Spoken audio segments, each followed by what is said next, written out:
Assalamualaikum warahmatullahi wabarakatuh. Selamat pagi teman-teman semua. Di sini kami dari kelompok 1 yang beranggotakan Ayu Wahyuni dan Siska Yulianti akan mencoba menjelaskan materi KD 3.1 tentang pertumbuhan dan perkembangan tumbuhan. Untuk lebih jelasnya, mari kita lihat pembahasan slide per slide-nya, oke?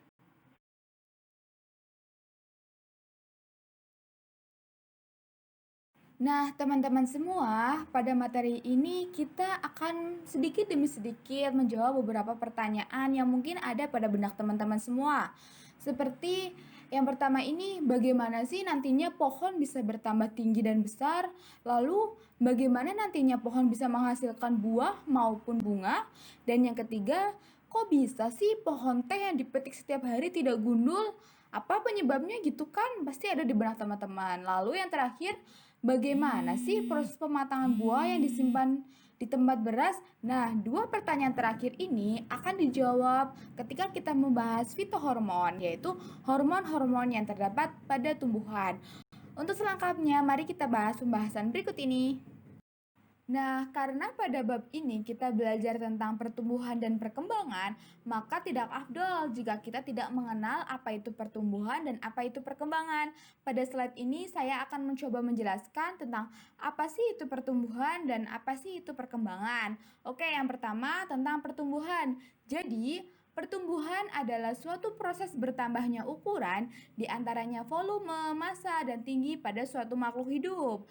Ada beberapa sifat pertumbuhan, yaitu yang pertama irreversible, artinya tidak dapat balik. Dan yang kedua kuantitatif, sehingga dapat diukur. Di sini ada contoh dari pertumbuhan, yaitu bertambahnya tinggi batang dan jumlah daun. Ketika batang mengalami tinggi, maka batang itu tidak akan pernah bisa kembali lagi ke bentuk kecil. Nah, pertumbuhan tinggi itu akan bisa diukur dengan suatu alat ukur. Itu yang disebut dengan pertumbuhan. Lalu yang kedua ada perkembangan. Apa sih perkembangan itu? Jadi, perkembangan merupakan proses perubahan yang menyertai pertumbuhan menuju tingkat pematangan atau kedewasaan suatu makhluk hidup. Nah, perkembangan sendiri memiliki dua sifat, yaitu yang pertama reversible, lalu yang kedua kualitatif. Reversible artinya bisa kembali lagi nantinya, dan kualitatif tidak bisa diukur. Contohnya di sini munculnya bunga sebagai alat perkembangan dan munculnya buah sebagai hasilnya. Jadi, ketika tumbuhan memunculkan buah, ketika buahnya nanti sudah matang, selanjutnya pohon itu bisa berbuah lagi. Nah, itu disebut reversible. Tetapi kemunculan buahnya itu tidak bisa diukur dengan alat ukur. Begitu perbedaan antara pertumbuhan dan perkembangan. Pada slide ini kita akan masuk kepada fase perkecambahan. Jadi, sebelum tumbuhan itu mengalami proses pertumbuhan, maka akan mengalami yang namanya perkecambahan. Di sini perkecambahan itu dimulai dari biji-bijian gitu ya. Nah, seperti terlihat pada gambar, ketika biji itu dibiarkan seperti itu, biji ada dalam fase dormansi, yaitu fase tidur panjangnya biji. Nah, yang selanjutnya akan mengalami proses yang namanya pertumbuhan, yaitu imbisi. Imbisi itu proses masuknya air ke dalam biji yang nantinya akan memicu hormon pertumbuhan atau hormon gibrelin.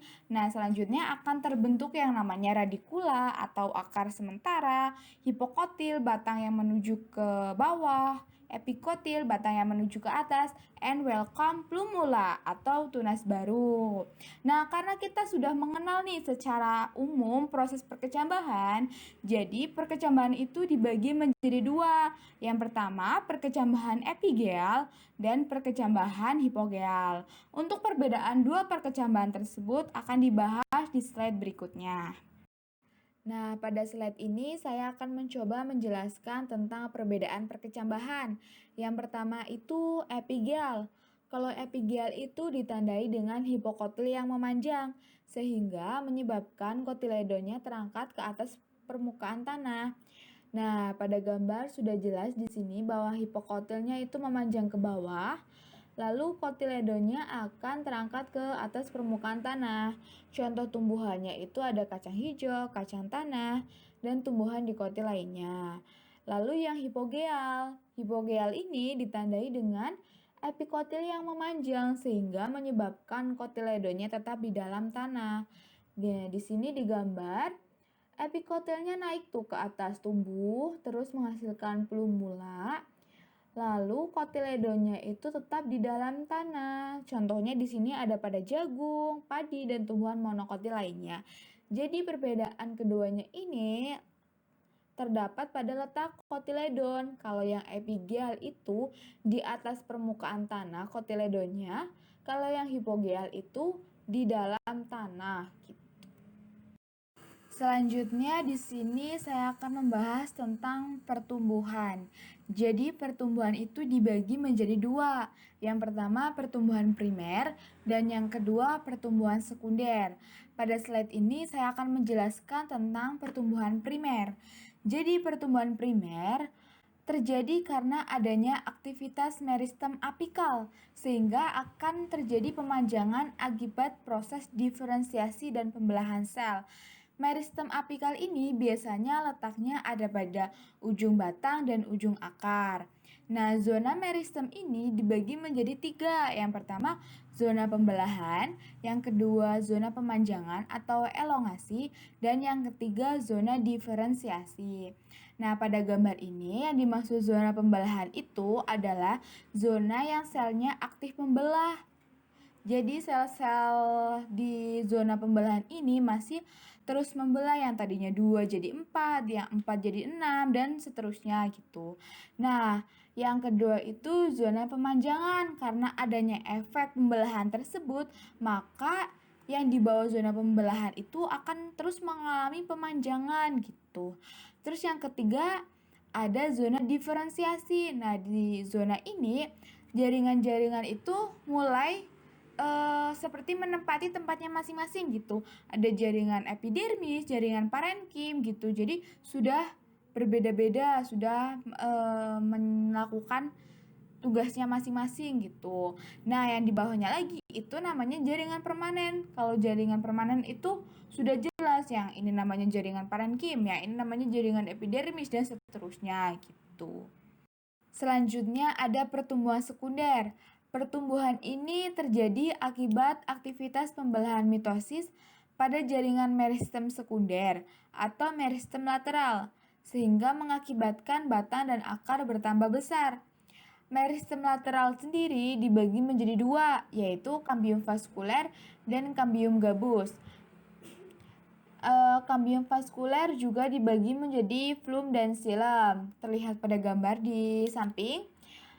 Kambium vaskuler itu letaknya di tengah-tengah flum dan xilem. Kalau xilem itu yang di dalam, flum itu yang di luar. Nah, ketika kambium vaskuler ini mengalami pertumbuhan sekunder, artinya kan melebar atau membesar ke samping ya. Nah, akan terbentuk yang namanya flum sekunder sama xilem sekunder. Nah, nanti pertumbuhan melebar ini juga disebut lingkar tahun pada tumbuhan. Selanjutnya tentang perbedaan pertumbuhan primer dan sekunder. Apa sih perbedaannya itu? Di sini telah tertera tabel tentang pertumbuhan primer dan sekunder. Yang pertama, titik tumbuh pertumbuhan primer pada ujung batang dan ujung akar. Maksudnya, seperti yang telah dijelaskan tadi bahwa pertumbuhan primer merupakan pertumbuhan batang dan akar yang disebabkan karena adanya aktivitas meristem apikal. Meristem apikal itu sendiri merupakan jaringan yang selalu membelah di ujung akar dan batang. Jadi titik tumbuh pertumbuhan primer pada ujung batang dan ujung akar. Terus tentang pertumbuhan sekunder, titik tumbuh jaringan kambium pada bagian korteks. Maksudnya, pertumbuhan sekunder itu kan tadi merupakan pertumbuhan akar dan batang karena adanya aktivitas kambium. Makanya mengapa titik tumbuh pertumbuhan sekunder itu pada jaringan kambium, tepatnya pada bagian korteks. Yang kedua yaitu sifat pertumbuhan primer. Sifat pertumbuhan primer yaitu vertikal dengan memperlihatkan perpanjangan pada bagian ujung tunas dan ujung akar. Sedangkan pertumbuhan sekunder itu sendiri sifat pertumbuhannya horizontal dengan memperlihatkan pertambahan ukuran diameter pada batang. Jadi perlu diingat di sini bahwa pertumbuhan primer merupakan pertumbuhan akar dan batang menjadi panjang, sedangkan pertumbuhan sekunder yaitu pertumbuhan akar dan batang menjadi lebar. Jadi letaknya pada perubahan pertumbuhan pada tanaman. Yang selanjutnya yaitu pertumbuhan primer dijumpai pada tanaman secara umum, sedangkan pada pertumbuhan sekunder dijumpai pada tanaman Gymnospermae dan dikotil. Monokotil tidak mengalami pertumbuhan sekunder karena tidak memiliki kambium.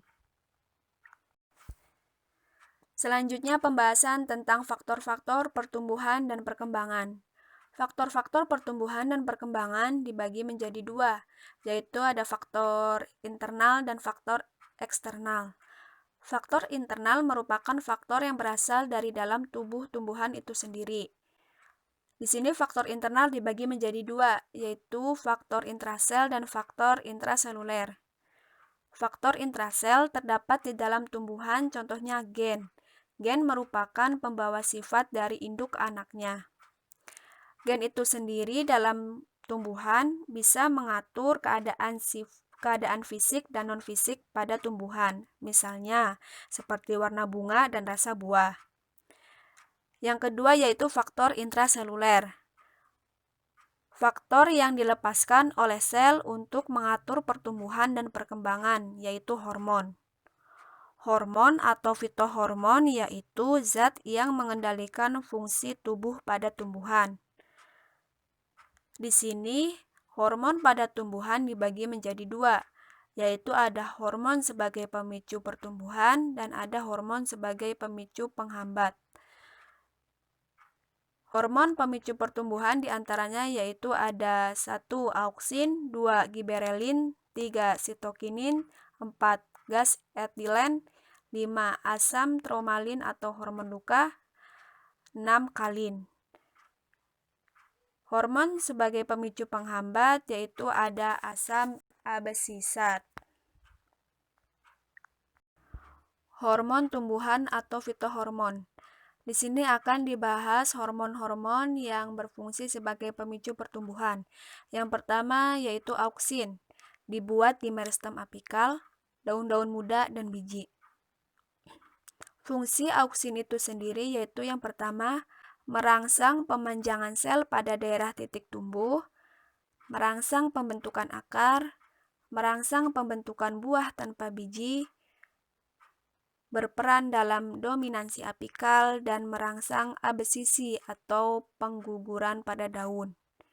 Yang kedua yaitu hormon giberelin, dibuat di meristem apikal, tunas apikal, dan akar, daun muda, dan embrio. Fungsinya yaitu merangsang pemanjangan batang dan pembelahan sel, merangsang pembungaan, memecah dormansi biji, dan merangsang buah tanpa biji atau stenomokarpi. Yang ketiga yaitu sitokinin, dibuat di akar. Fungsinya yaitu akan merangsang pembelahan dan pemanjangan sel, merangsang pembentukan akar cabang, dan menghambat proses penuaan. Yang keempat yaitu gas etilen, dihasilkan oleh jaringan buah yang sedang matang. Fungsinya yaitu mempercepat pemantangan buah, pertumbuhan batang menjadi kokoh dan tebal, dan memacu proses pembungaan.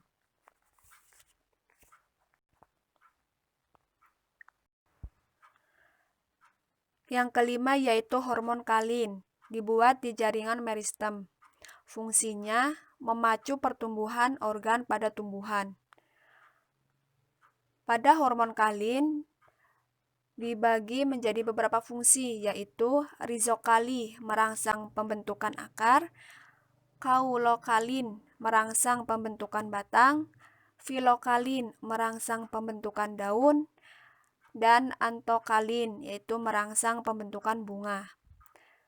Yang keenam ada asam tromalin. Fungsinya merangsang sel-sel di daerah luka menjadi bersifat meristematik sehingga luka tertutup.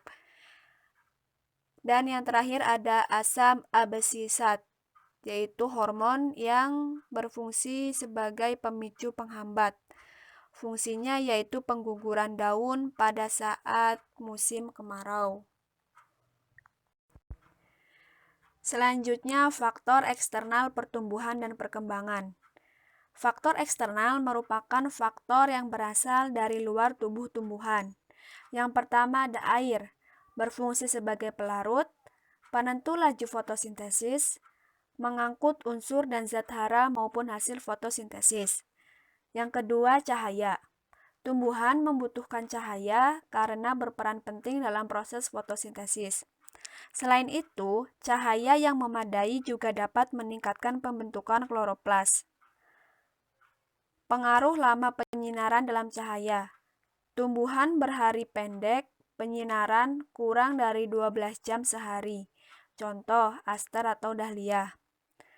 Tumbuhan berhari panjang, penyinaran lebih dari 12 jam sehari. Contoh, gandum dan kentang.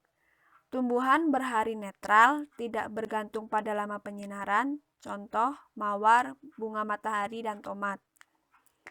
Jika tanaman memperoleh sedikit cahaya, maka pertumbuhan pada tanaman akan lebih cepat, tetapi abnormal atau tumbuhan tersebut lemah.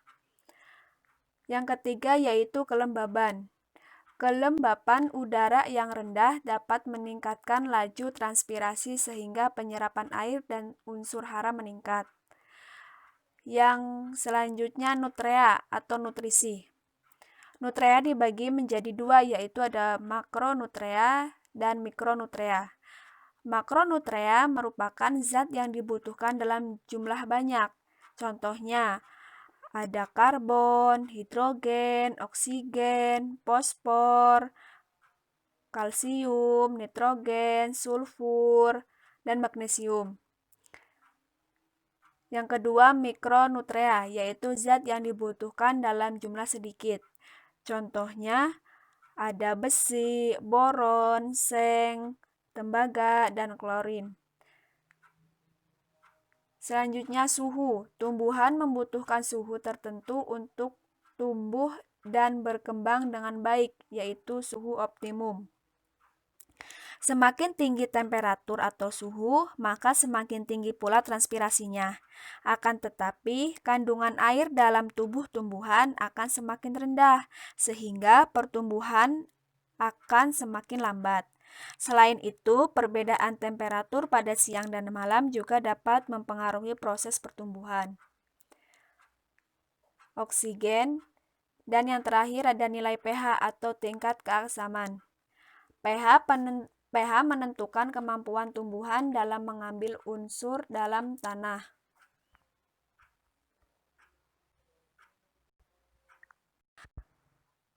Mungkin cukup sekian dari kami tentang penjelasan pertumbuhan dan perkembangan. Apabila ada kesalahan, kami mohon dimaklum dan dimaafkan karena kami masih dalam tahap belajar. Sekian dari kelompok kami. Wassalamualaikum warahmatullahi wabarakatuh.